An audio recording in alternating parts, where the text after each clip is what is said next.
Welcome to the special broadcast.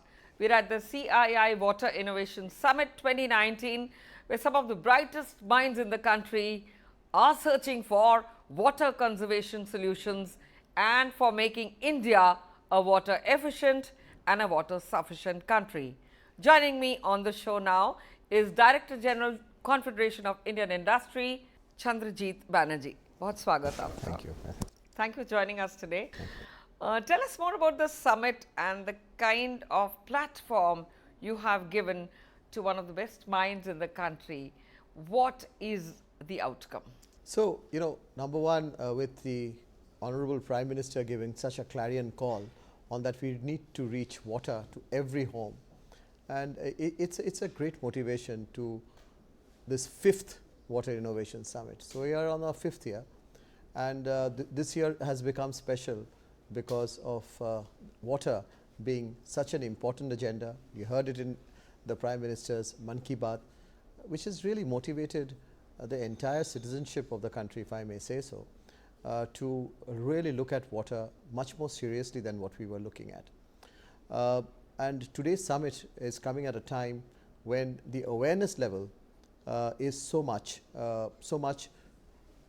more than what it was in the yesteryears. Not only that, people have understood that everyone has a role to play.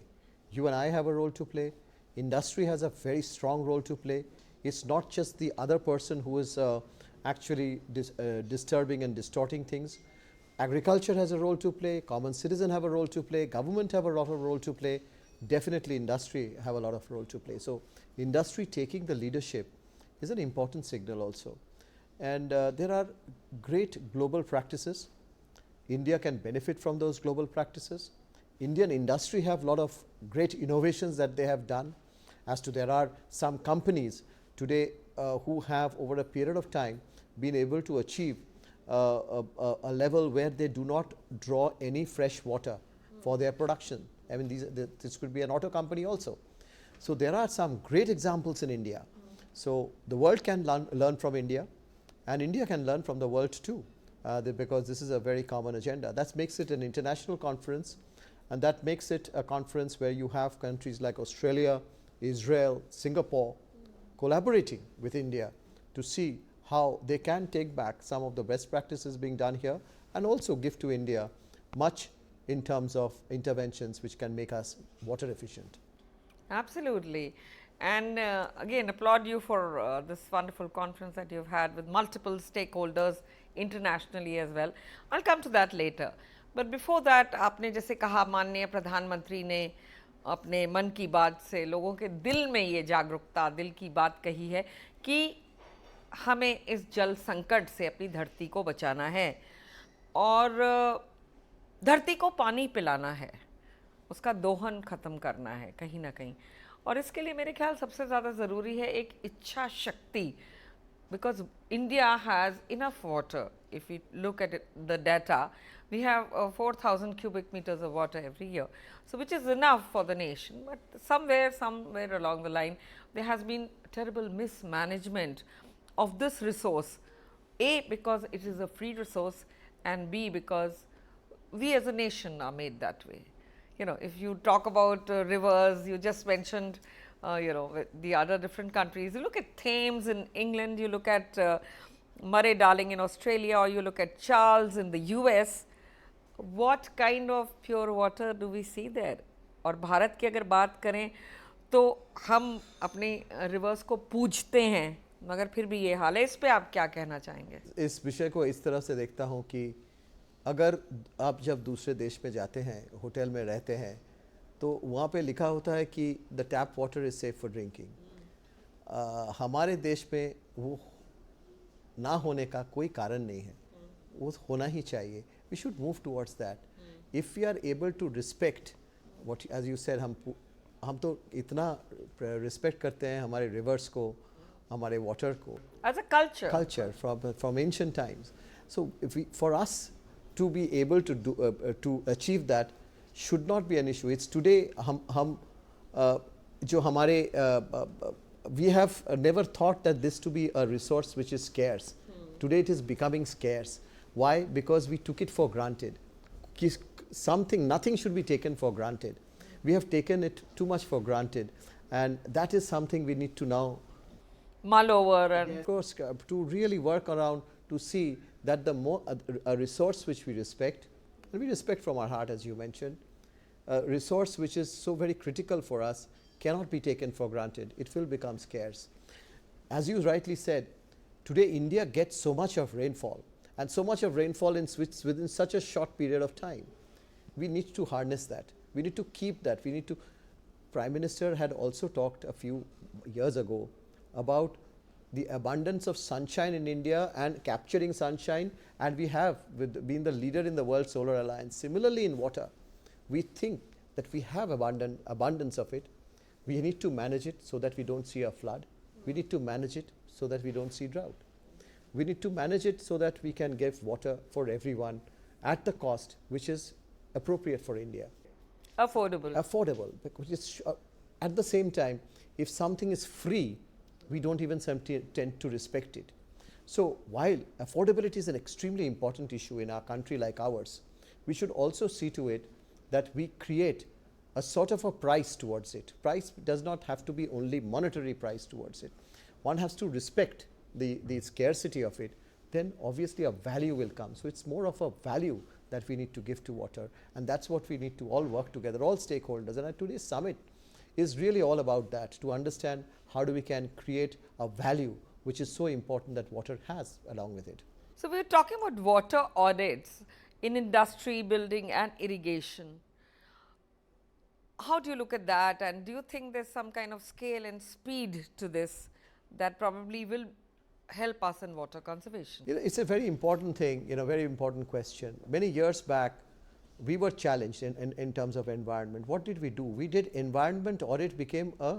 We did Chipko, hug the trees. And we made environment auditing mandatory. Yes. So the same thing is required here. Today, water audit needs to be mandatory. We are moving towards, thinking towards it. And then what happens is, you obviously see the consciousness toward water, be it in our household, be it in our factory, everywhere. Then we can start understanding as to how we can conserve it, how we can put it to better use, how we can recycle it. All of that would come in. And today, what we are therefore trying to do through water audit, the number of water audits that are being conducted in India, we are seeing some, as I mentioned, some of the companies are doing so very well, and those will become, it's actually value for money. If I am saving it, I asked one company who has saved water, who has actually a company which has stopped drawing fresh water for their production line. I said, why did you do it? Did you do it for CSR? Did you do it? They said that it made a lot of business sense for us. They see a lot of savings that you achieve by conserving water. So when they start doing that bottom, so each and every worker in the company knew, hey, we are making more money out of it. And that's where you can incentivize companies. If you do well, you will Applaud it for the yeah, say for instance environment audit. See, when you are using something, if you write down how much of it you have used, you are conscious of it. So once you start writing down in your books that so much of water you are using, so much of water you are wasting, you will automatically be conscious of what you are going to write down. So these are practices that we are trying to bring in. This is the type of consciousness, this is the way you can make people much more conscious. And I think India has the culture of preserving, and I think it is that culture which is going to help us in winning this. And if I talk about FY18 and FY19 now, what are the 360 degrees challenges that you still had last year and you're still having now, and what perhaps has been the outcome for the bit? So what we have seen a large number of, from the industry side, if you see, we've seen a large number of companies adopting or wanting voluntarily water audits. They are becoming much more efficient with it. We are seeing public sector doing exceedingly well. We are seeing certain institutions like the railways doing very, very well. So we've seen a huge amount of movement in the industry side. Going to the districts, say for instance in India, we use this tool called the WhatScan, which has been the buzzword today in the summit. Through that, we are able to really get into many districts in India, as you have heard during the course of the day. Which are, comparatively complacent in the use of water. Basically turning a water negative district into water positive. Now, once you get a couple of good case studies, now we have been able to increase the number of districts to 30. I'm sure it will go up to a couple of hundred very soon. Once we are able to reach that, you will see the trickle down effect, the consciousness which will come in on many other districts wanting to do that. So these are very scientific methods of understanding how we can. Please tell us the science behind WaterScan.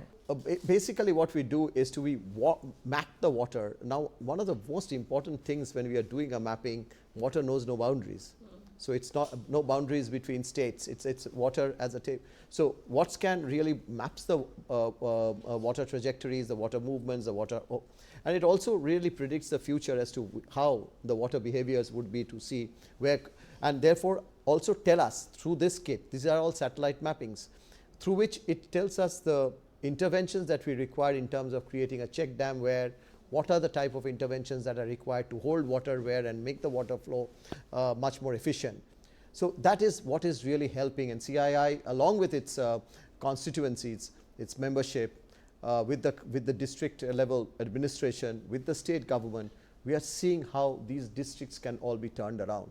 And so this is a massive exercise. We are seeing very enthusiastic participation from some of the state governments. Maharashtra has actually led the way, and I'm sure there are many more states which will come on.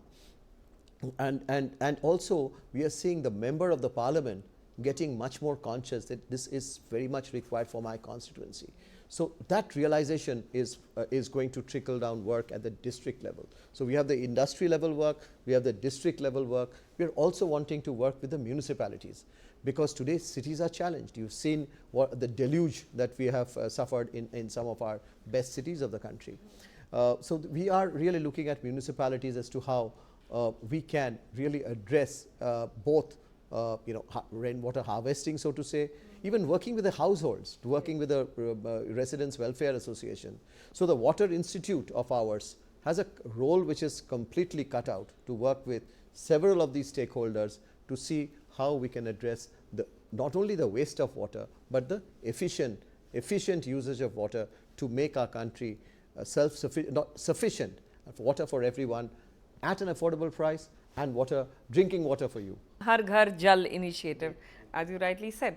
But it's very important primarily also to look at the health of the soil if we talk about water conservation.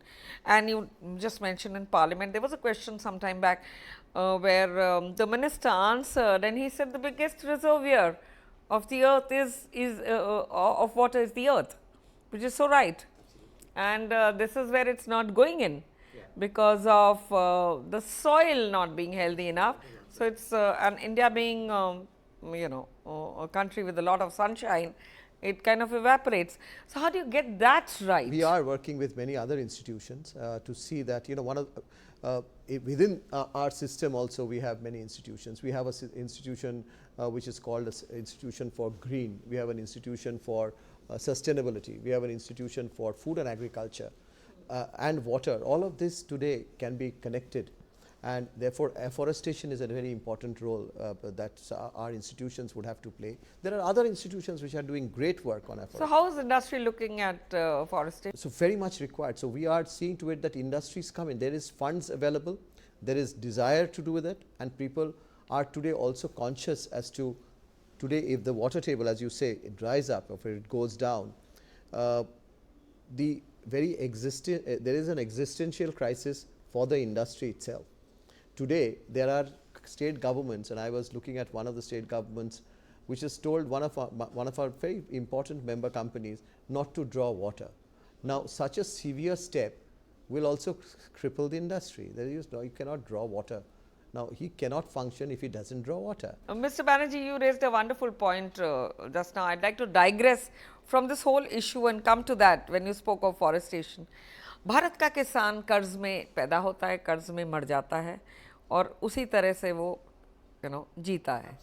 मगर अगर हम ये rules की बात करें तो उसके लिए इंडस्ट्री क्या कर रही है उस किसान के लिए.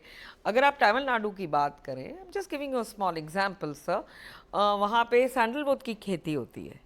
Now if a farmer plants a sandalwood tree which takes 20 years to to kind of give him the kind of money that he can get. You have a law saying you can't cut trees.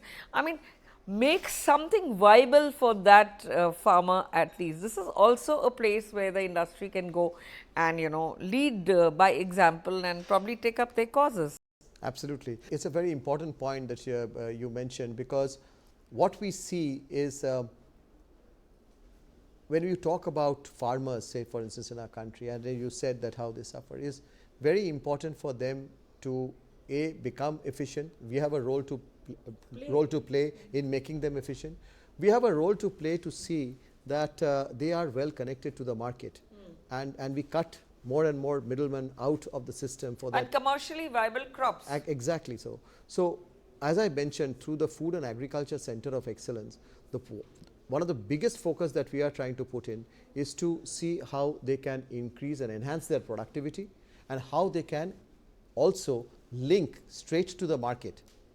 And you said rightly about the policies. There are 2 points in the policies. One, we have to see to it that we are encouraging them and enabling them to also export a lot too. Agricultural exports is becoming a very important initiative. Again, the government has started supporting it, but a lot of work needs to be done at the state level. जैसे आपने कहा exports in agriculture. So we are talking about wheat and rice, but in a country like ours, we can highly import these two and grow something else. So a lot of work, actually, lot of changes in policy work it also lies in the states of India, right, on the agricultural side. And if we can work together, the next level of reforms would have on agriculture would have to be implementation by the state governments. So our job is really therefore to work with the states to see some of these reforms are carried out at the state level, and we can and the vision that India has set for itself for really doubling the farmer's income becomes very important. Today, wages is so much of a big component of the farmer's income. We need to see how they are freed up a bit in terms of linking up to the market. On another hand, when we talk of the agrarian crisis, there is a drought somewhere, whereas there is a flood elsewhere. But getting both these things together is again the same question. Maharashtra, you have sugarcane. Punjab, you have paddy. I mean, you have to somehow change the pattern, and very gradually. But that gradually may take a little time. How does industry now look at short-term viable solutions? We have devoted sessions on how can we really allocate what we can. We need a political buy-in. Again, the state has to play a big role. And there is a lot of one of the biggest thing that we are trying to do in this Water Innovation Summit. One of the questions that were asked is how many farmers are here. So we have our farmers actually speaking at the summit. There are a couple of farmers also speaking. So we need to have this dialogue going at a national level, as well as we need to take it down to the state and level. And pitch their views to everybody. And then we should map out that this is what we will produce, this is what we will produce here, and this is what we will not produce here. And this entire mapping is quite easy to be done, so that they feel assured that this can be also imported, and this is where we will not waste our resources by cultivating something. And we will export what we can and cultivate efficiently. I think this is something that we have discussed very, very strongly, and it is possible. Again, all stakeholders have to be getting together, and this is a platform where we are bringing the stakeholders together. Sounds really good. And I'd like to now ask you, what are the people or the institutions that you're going to be awarding today, since India can really learn from these innovative practices? So again, as I said, that we would like to take this movement forward into different levels. We don't want it to be restricted to industry. But having said that, when industry has started this program, industry has started this project on what's can, if you say, or what, we would have to walk the talk. We will have to show that industry is doing well. So this entire rating system that we are bringing in, of blue rating of companies, or companies which are efficiently managing water, recognizing them, awarding them with the government support, with the industry support, is a big encouragement for more and more industries to come in. So we will have categories, different categories of it could be sector wise, it could be the type of in terms of the size of the company itself. So we will be awarding these companies in the evening. That's one. Second, we would also thereafter try to take, one of the things that the government of India started was naming and shaming. So we probably need to bring in naming and shaming also in water. Which state is doing well? Which state district is doing well? Something like ease of doing business. Absolutely. So we need to bring that naming and shaming and gets the competition really hard and going. Absolutely. We need to bring that competition in, that this is what we have done for our Mother Earth. Yes.